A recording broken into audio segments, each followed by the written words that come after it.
relative success of the Swedish Committee was dependent on a few thumb rules, if you say. And it was a very close relation with local communities who we worked with, where we always asked for their advice, their opinions, and how they wanted things to go.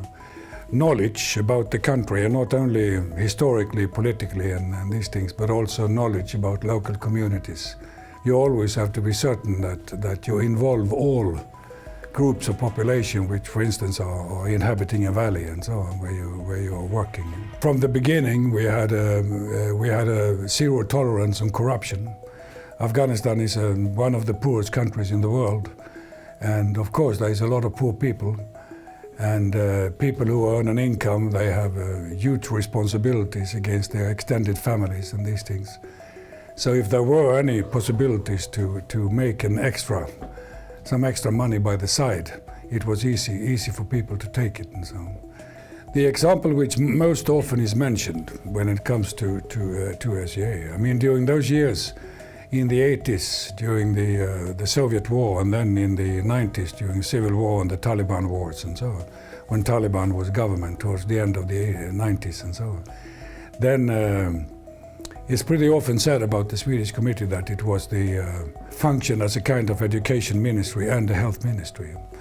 The most important contribution we did, I think, was that we actually kept girls in school, also during Taliban. Although the Taliban actually had a prohibition for girls going to school. They were mainly rigid in the cities, and especially Kabul, which was their Sodom and Gomorrah, where they perceived all sin was coming from there.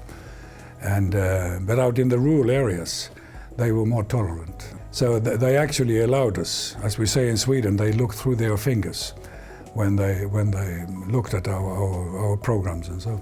So they actually allowed us to go on with these girls' schools. During the last year of the Taliban in 2001, we had about 39,000 girls in schools, the majority of them in Taliban-controlled areas. If you look on the last 15 years and so, then there has been much an emphasis on issues like gender, and these things. So on the pure advocacy part of gender, it's very difficult to work.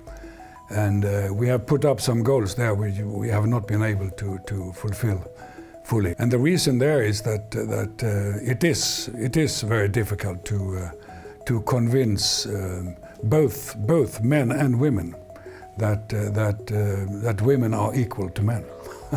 So it's very deep traditional cultural attitudes, which actually is pre-Islam.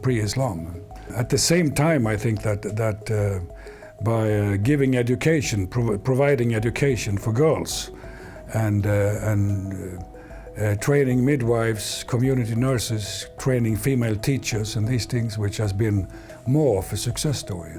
It's in the long run that's actually more valuable than pure advocacy. The problem for NGOs, as well as for other actors in development and humanitarian assistance in Afghanistan, the main problem for them and the biggest problem for Afghanistan is the non-functioning state. And the fact that in spite of an enormous international assistance effort to build the Afghan state, that effort has failed. And the Afghan state today is essentially, it's corrupt, it's inefficient, and it's also, to quite an extent, power abusing. And as long as it is a failed state, it will be very difficult for Afghanistan to progress, whether it's politically, economically, peace-wise for the conflict and so on. And the advantage there with NGOs is that they very often are working people to people. And it means that even though they are smaller, of course, and can't by themselves change things in the macro perspective, which aid, by the way, cannot anyway, and so on, because that's one of the, sicknesses with development workers, that they think that they are the most important, but they are not. At the best, they can facilitate. At the best, they can lubricate the machinery and so on. But they are not the most important factor in the development of countries.